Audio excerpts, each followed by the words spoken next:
आप सभी को मेरा प्यार भरा नमस्कार। आज हम इंडियन कॉन्स्टिट्यूशन के एक बहुत ही महत्वपूर्ण आर्टिकल के विषय में चर्चा करेंगे। आर्टिकल 245 टू आर्टिकल 255 जो बेसिकली केंद्र और राज्य के बीच विधायी संबंध की बात करता है। तो आमतौर पर देखा गया है कि केंद्र और राज्य के बीच में 3 प्रकार के संबंध होते हैं। पहला होता है विधायी संबंध, दूसरा होता है प्रशासनिक संबंध और तीसरा होता है वित्तीय संबंध। आज की क्लास में हम देखेंगे कि केंद्र और राज्य के बीच में विधायी संबंध क्या होता है और किस तरीके से केंद्र और राज्य सरकार जो है वो अपने अपने क्षेत्र पे काम कर पाती है। तो देखिए क्या है कि सरकार के 3 अंग हैं, विधायिका, कार्यपालिका और न्यायपालिका, जिसमें विधायिका, कार्यपालिका और जो वित्त से संबंधित मामले हैं वो केंद्र और राज्य सरकार के बीच में जो है वो बटे गए। लेकिन जो संविधान में न्यायपालिका की व्यवस्था है वो एकल न्यायपालिका की व्यवस्था हमारे कॉन्स्टिट्यूशन में की गई। आमतौर पर देखा गया है कि हमारे देश का जो स्ट्रक्चर है, हमारे देश के कॉन्स्टिट्यूशन का जो स्ट्रक्चर है वो फेडरल है। फेडरल का मतलब होता है संघात्मक है। तो जिस देश में भी संघात्मकता होगी वहाँ पे शक्तियों का विभाजन होगा। केंद्र सरकार पूरे भारत के लिए कानून बनाएगा और राज्य सरकार पूरे राज्य के लिए कानून बनाएगा। संविधान सर्वोपरि होगा, न्यायपालिका स्वतंत्र होगी, लिखित संविधान होगा। ये कुछ बातें हैं जो संघात्मकता की परिभाषा को दर्शाती हैं। हमारे देश में लोकतांत्रिक सिद्धांत के अनुरूप जो है वो कार्य किया जाता है। मतलब ऐसा नहीं होगा कि केवल केंद्र सरकार ही पूरे देश के लिए लॉ बनाएगी। केंद्र के साथ साथ राज्य सरकार को भी शक्तियां दी गई हैं, यहाँ तक कि तालुकात स्तर तक शक्तियां दी गई हैं कि सभी लोग जो है वो अपने अपने क्षेत्र में लॉ बना सकते हैं। साथ ही साथ केंद्र सरकार को ये कहा गया है कि आप छोटी छोटी बातों पर क्या करेंगे, राज्य के प्रशासन में किसी तरीके का कोई भी हस्तक्षेप नहीं करेंगे। राज्यों के पास शक्ति दी गई है कि वो अपनी संस्कृति और भौगोलिक परिस्थिति के हिसाब से किसी भी विषय में क्या कर सकती है, कानून बना सकती है जो उसके क्षेत्राधिकार के अंतर्गत आता है। तो हमारे देश में क्या है, संघ और राज्य के बीच में शक्तियों का विभाजन किया गया है और देखा जाता है कि इन दोनों के बीच में कभी टकराव की स्थिति नहीं आती।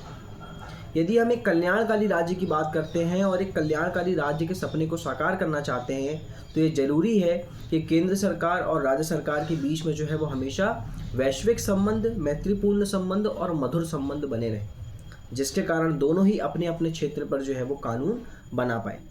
तो आइए हम देखते हैं कि आर्टिकल 245 से लेकर आर्टिकल 255 तक किस तरीके से केंद्र और राज्य सरकार के विधायी संबंध को जो है वो दर्शाया गया है। इसमें सर्वप्रथम आता है आर्टिकल 245, जिसमें लिखा हुआ है कि संसद द्वारा और राज्य के विधानमंडल द्वारा बनाई गई विधियों में असंगति। तो इसका अर्थ ये है कि संसद संपूर्ण भारत के लिए या उसके किसी राज्य क्षेत्र के लिए कानून बना सकता है और जो राज्य का विधानमंडल है, मतलब जो स्टेट का लेजिस्लेचर है, वो संपूर्ण राज्य के लिए या उसके किसी भाग के लिए कानून बना सकता है। एक राज्य के द्वारा बनाया गया कानून दूसरे राज्य पर लागू नहीं होगा जब तक उसको केंद्र सरकार अडॉप्ट ना कर ले। यदि किसी एक राज्य ने कोई कानून बनाया है तो वो केवल उसी राज्य की सीमाओं के अंतर्गत लागू होगा, किसी दूसरे राज्य के अंतर्गत वो कानून जो है वो लागू नहीं होगा। साथ ही साथ संसद द्वारा बनाई गई विधि का जो बंध है वो भारत के बाहर के राज्य क्षेत्र पर भी लागू किया जा सकता है। इसी सिद्धांत को कहा जाता है क्षेत्रीय संबंध का सिद्धांत, जिसको हम डॉक्ट्रिन ऑफ टेरिटोरियल नेक्सस के नाम से जानते हैं। कहने का मतलब ये है कि यदि कोई व्यक्ति भारत में रहता है और भारत के बाद यदि वो विदेश में चला जाता है तो भी उसको भारतीय कानून का जो है वो पालन करना पड़ेगा। जैसे किसी व्यक्ति ने भारत में हिंदू मैरिज एक्ट के हिसाब से शादी किया, अब वो फॉरेन जाकर कोई दूसरी शादी कर ले, अपनी पहली वाइफ की जीवित अवस्था में उसको तलाक दिए बिना वो दूसरी शादी कर ले, तो फिर वो बाइगैमी का दोषी होगा। वो इस बात का बचाव नहीं ले सकता कि मैंने जिस देश में शादी किया है वहाँ पे 2 शादी जो है वो अपराध नहीं है। तो कहने का मतलब ये है कि भारत का व्यक्ति चाहे दुनिया के किसी भी कोने में चले जाए, जो भारत के कानून हैं तो वो उस व्यक्ति पर क्या होते हैं, एप्लीकेबल किए जाते हैं। क्षेत्रीय संबंध के सिद्धांत में एक महत्वपूर्ण जजमेंट है बॉम्बे वर्सेस RMDC 1957। अगला अनुच्छेद है आपका अनुच्छेद 246, जिसमें लिखा हुआ है कि संसद द्वारा और राज्य के विधानमंडल द्वारा बनाई गई विधियों की विषय वस्तु। इसका अर्थ ये है कि देखिए क्या है कि हमारे इंडियन कॉन्स्टिट्यूशन में 12 प्रकार के अनुसूचियां दी गई हैं, 12 अनुसूचियां। 7th शेड्यूल जो है वो ये दर्शाता है उस पर 3 प्रकार की लिस्ट दी गई है 7th शेड्यूल में, संघ सूची, राज्य सूची और समवर्ती सूची, यूनियन लिस्ट, स्टेट लिस्ट और कॉन्करेंट लिस्ट। तो यूनियन लिस्ट में क्या लिखा हुआ है, यूनियन लिस्ट में 97 सब्जेक्ट मैटर है, जिसपे केवल कानून बनाने की शक्ति किसके है, केवल संसद जो है वो उस 97 सब्जेक्ट मैटर पर जो है वो कानून बना सकती है। दूसरी लिस्ट है आपकी स्टेट लिस्ट। स्टेट लिस्ट में 47 सब्जेक्ट मैटर है, जिसपे केवल राज्य सरकार कानून बना सकती है। तीसरी लिस्ट है आपकी समवर्ती सूची, जिसको हम बोलते हैं कॉन्करेंट लिस्ट, जिसमें 47 सब्जेक्ट मैटर हैं, जिसमें सेंट्रल गवर्नमेंट और स्टेट गवर्नमेंट दोनों मिलकर कानून बनाते हैं। तो सबसे ज़्यादा महत्व दिया जाता है संघ सूची को, जिसमें मुख्य तरीके से कौन कौन से विषय आते हैं, जैसे कि रक्षा हो गया, बैंकिंग, विदेशी मामले, अंतर्राष्ट्रीय मामले, दूरसंचार, ठीक है, उसके बाद जनगणना। तो जो बड़े बड़े मामले आते हैं वो केंद्र सरकार के अधिकार क्षेत्र में होते हैं। राज्य सरकार के अधिकार क्षेत्र में पुलिस व्यवस्था, कृषि, स्वास्थ्य, है ना, जल सेवा, है ना, उसके अलावा बाजार, इससे संबंधित व्यवस्था जो है वो राज्य सरकार के क्षेत्र पे आती है। और समवर्ती सूची के क्षेत्र में जैसे कि शिक्षा, उसके अलावा श्रम कल्याण, है ना, इलेक्ट्रिसिटी या CRPC, CPC, ये जो विषय है इसके संबंध में कोई लॉ बनाना है तो वो समवर्ती सूची के अंतर्गत आता है, जिसमें दोनों के ही पास शक्तियाँ हैं कि अपने अपने क्षेत्र पर जो है वो लॉ बना सकते हैं। तो सबसे ज़्यादा महत्व दिया जाता है संघ सूची को, फिर राज्य सूची को, फिर समवर्ती सूची को। इसमें आर्टिकल 246 में एक प्रावधान और भी है कि संसद को भारत के राज्य क्षेत्र के किसी ऐसे भाग के लिए जो किसी भी राज्य के अंतर्गत नहीं आता, उसके लिए भी कानून बनाने की शक्ति है। मतलब कोई ऐसा एरिया जो किसी भी राज्य के अंतर्गत नहीं आता, उसके संबंध में भी कानून बनाने की शक्ति जो है वो पार्लियामेंट को सौंपी गई है। आर्टिकल 246A जो है वो GST की बात करता है, माल और सेवा कर के संबंध में विशेष उपबंध। जो 101 कॉन्स्टिट्यूशन अमेंडमेंट 2016 से GST का प्रावधान जो है वो हमारे इंडियन कॉन्स्टिट्यूशन में ऐड किया गया है, जिसको हमने कनाडा से अडॉप्ट किया गया है, जिसमें 3 प्रकार की GST दी गई है, CGST, SGST और IGST, है ना। Central goods and service tax, जिसमें केंद्र सरकार लॉ बनाता है, state goods and service tax, जिसमें स्टेट गवर्नमेंट लॉ बनाती है, और integration goods and service tax, जिसमें सेंट्रल गवर्नमेंट के द्वारा लॉ बनाया जाता है। GST का जो हेड होता है वो आपका देश का जो वित्त मंत्री होगा वो इसका हेड होता है। अगला अनुच्छेद है आपका अनुच्छेद 247 में लिखा है कुछ अतिरिक्त न्यायालय की स्थापना करने की शक्ति। तो संसद द्वारा बनाई गई विधियों को या किसी विद्यमान विधियों को जो संघ सूची में प्रकटित विषय से संबंधित है, अधिक अच्छे प्रशासन के लिए अतिरिक्त न्यायालय की स्थापना कर सकती है। मतलब हमारे भारत में जितनी कोर्ट हैं, यदि वो सफिशिएंट नहीं है या पर्याप्त नहीं है, एडिशनल कोर्ट की ज़रूरत है, अतिरिक्त न्यायालय की ज़रूरत है, तो आर्टिकल 247 के अंतर्गत पार्लियामेंट के पास ये शक्ति है कि वो क्या कर सकती है, और अच्छे प्रशासन के लिए और त्वरित न्याय के लिए और निष्पक्ष विचारण के लिए क्या कर सकती है, एडिशनल कोर्ट की जो है वो स्थापना कर सकती है।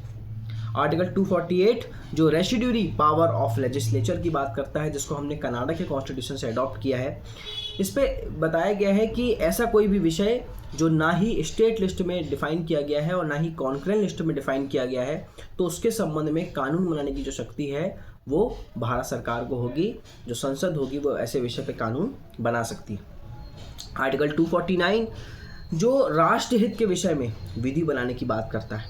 मतलब देखिए, यदि कोई ऐसा सब्जेक्ट मैटर है जो नेशनल इंटरेस्ट से जुड़ा हुआ है लेकिन राज्य सूची का विषय है, राज्य सूची का विषय है और नेशनल इंटरेस्ट से जुड़ा हुआ है, तो राज्यसभा में उपस्थित और मत देने वाले सदस्यों की 2/3 सहमति से क्या होगा, उस राज्य के लिए जो है वो कानून बनाया जा सकता है। भले ही वो विषय राज्य सूची का है, लेकिन राज्यसभा चाहे तो ऐसा कोई भी सब्जेक्ट मैटर जो नेशनल इंटरेस्ट से जुड़ा हुआ है, राष्ट्रीय हित से जुड़ा हुआ है, तो उस राज्य के लिए जो है वो कानून बना सकती है। तो संसद ने यदि राज्य के विषय में कोई कानून बनाया, तो यहाँ समझिएगा कि संसद द्वारा बनाया गया कानून राज्यों के लिए है, तो संसद ही उसमें संशोधन करेगी।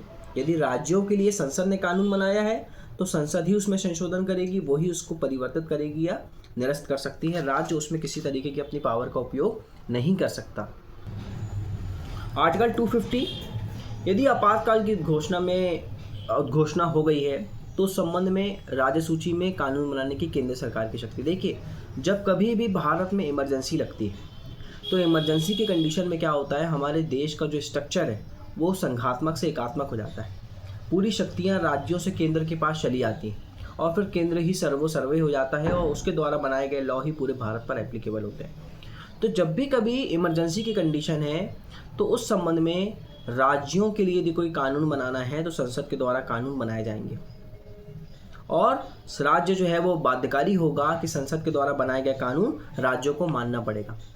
लेकिन जैसे ही इमरजेंसी समाप्त होती है तो इमरजेंसी समाप्त होने के बाद 6 महीने के अंदर क्या होगा, जैसे ही इमरजेंसी समाप्त होती है तो 6 महीने के अंदर संसद के द्वारा बनाया गया जो कानून है वो जिस मात्रा तक राज्य के कानूनों का उल्लंघन करता है उस मात्रा तक वो कानून जो है वो नल और वॉइड डिक्लेयर कर दिया जाएगा। आर्टिकल 251 में लिखा हुआ है, अनुच्छेद 249 और 250 के अधीन बनाई गई विधियां और राज्य के विधानमंडल द्वारा बनाई गई विधियों में असंगति।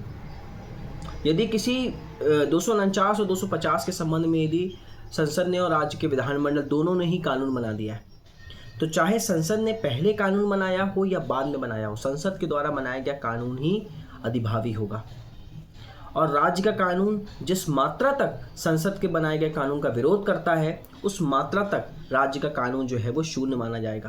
कहने का मतलब ये है कि लॉ बनाने की जो सबसे सुप्रीम पावर दी गई है वो पार्लियामेंट को दी गई है। यदि एक ही टॉपिक में दोनों ने ही लॉ बना दिया तो पार्लियामेंट ने चाहे स्टेट के पहले लॉ बनाया हो या बाद में लॉ बनाया, लेकिन पार्लियामेंट के द्वारा बनाया गया लॉ ही क्या होगा, एप्लीकेबल होगा।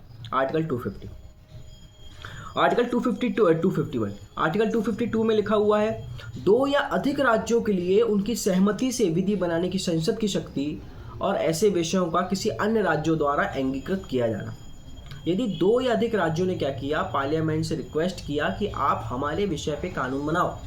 यदि 2 या अधिक राज्यों ने पार्लियामेंट से रिक्वेस्ट किया कि आप हमारे विषय में कानून बनाओ तो विषय राज्यों का है, कानून पार्लियामेंट बना रही है। तो पार्लियामेंट ने यदि राज्यों के लिए कानून बनाया है तो याद रखिएगा उस कानून में यदि कोई संशोधन करना है, उसको निरस्त करना है तो वो पार्लियामेंट ही करेगी। यदि पार्लियामेंट ने स्टेट के लिए लॉ बनाया है तो उस लॉ में किसी भी तरीके की पावर का एक्सरसाइज जो है वो पार्लियामेंट के द्वारा ही किया जाएगा। और यदि उन लॉ को दूसरे स्टेट भी अपने यहाँ लागू करना चाहते हैं तो वो केवल एक नोटिफिकेशन के माध्यम से ऐसे कानून को दूसरे राज्यों में भी जो है वो लागू किया जा सकता है। आर्टिकल 252, आर्टिकल 253 इसमें लिखा हुआ है अंतर्राष्ट्रीय करारों के को प्रभावी करने के लिए विधान। तो देखिए क्या है, जो भी अंतर्राष्ट्रीय करार होते हैं, संधि, एग्रीमेंट, ट्रीटीज, है ना, इंटरनेशनल कन्वेंशंस, उसके संबंध में जो भी लॉ बनाए जाते हैं वो सब पार्लियामेंट के द्वारा बनाए जाते हैं। पार्लियामेंट के पास शक्ति है, जो भी अंतर्राष्ट्रीय मामले होंगे, चाहे कोई संधि हो, ट्रेड हो, कॉमर्स हो, बिजनेस हो, ठीक है, कोई एसोसिएशन हो, इंटरनेशनल कन्वेंशंस हो, उन सभी के संबंध में कानून बनने की शक्ति जो है वो पार्लियामेंट को सौंपी गई। आर्टिकल 254 संसद द्वारा बनाई गई विधियां और राज्य के विधानमंडल द्वारा बनाई गई विधियों में असंगति। विशेष रूप से आर्टिकल 254 जो है वो रूल ऑफ रिपग्नेंसी की बात करता है, असंगतता का सिद्धांत। मैंने बताया आपको, देखिए यदि कोई ऐसा लिस्ट है जो समवर्ती सूची का विषय है, जैसे समवर्ती सूची मतलब कॉन्करेंट लिस्ट। अब मैंने आपको बताया था कि कॉन्करेंट लिस्ट में सेंट्रल और स्टेट दोनों ही लॉ बना सकते हैं। तो यदि कॉन्करेंट लिस्ट में दोनों ने ही लॉ बना दिया, एक कॉन्करेंट लिस्ट से एजुकेशन कॉन्करेंट लिस्ट का विषय है, केंद्र ने भी कानून बना दिया, राज्य ने भी कानून बना दिया, किसका कानून लागू होगा? तो नॉर्मली नियम तो ये दिया है कि भाई केंद्र सरकार के बनाए गए जो नियम हैं वही लागू होंगे। लेकिन यदि राज्य सरकार नियम बनाने के बाद यदि राष्ट्रपति से परमिशन ले लेती है, राष्ट्रपति से वो कंसेंट ले लेती है, तो फिर उस कंडीशन में उस राज्य में जो राज्य ने लॉ बनाया है वही लागू होगा। लेकिन यहाँ पर पार्लियामेंट को एक पावर दी गई है, भले ही राज्यसभा ने या राज्य सरकार ने राष्ट्रपति से जो है वो परमिशन ले ली, उसके बाद भी पार्लियामेंट के पास शक्ति है कि वो ऐसे कानून को निरस्त कर सकती है, उसको संशोधन कर सकती है, उसको परिवर्तित कर सकती है, उसको समाप्त कर सकती है। तो कहने का मतलब ये है कि लॉ बनाने के सबसे ज़्यादा शक्तियाँ या सबसे जो सुप्रीम पावर दी गई है वो पार्लियामेंट को दी गई है। रूल ऑफ रिपग्नेंसी के संबंध में जो महत्वपूर्ण जजमेंट है, जावेद भाई बनाम स्टेट ऑफ बॉम्बे, AIR 1954। तो आज की क्लास में देखा हमने किस तरीके से केंद्र और राज्य सरकार के बीच में विधायी संबंध है, कि संघ सूची, राज्य सूची और समवर्ती सूची के संबंध में किन किन तरीकों से जो है वो कानून बनाया जाता है। तो संघ सूची को ज़्यादा महत्व दिया गया है, उससे कम राज्य सूची को, और उससे कम जो है वो समवर्ती सूची को दिया गया है। लेकिन राज्य सूची से ज़्यादा महत्व जो है वो समवर्ती सूची को दिया जाता है। सबके अपने अपने क्राइटेरिया हैं, सबके अपने अपने विषय हैं। सभी जो है वो अपने अपने क्षेत्र में काम करते हैं। यही हमारे देश के विकेंद्रीकरण की परिभाषा दी गई है कि हमारा देश एक लोकतंत्र है। तो लोकतंत्र होने के नाते सभी अपने अपने क्षेत्र में जो है वो लॉ बना सकते हैं। यदि आपको मेरा लेक्चर अच्छा लगा हो तो लाइक करें, कमेंट करें। यदि इसमें कुछ कमी नज़र आती है तो प्लीज़ मुझे कमेंट बॉक्स में बताइए। धन्यवाद।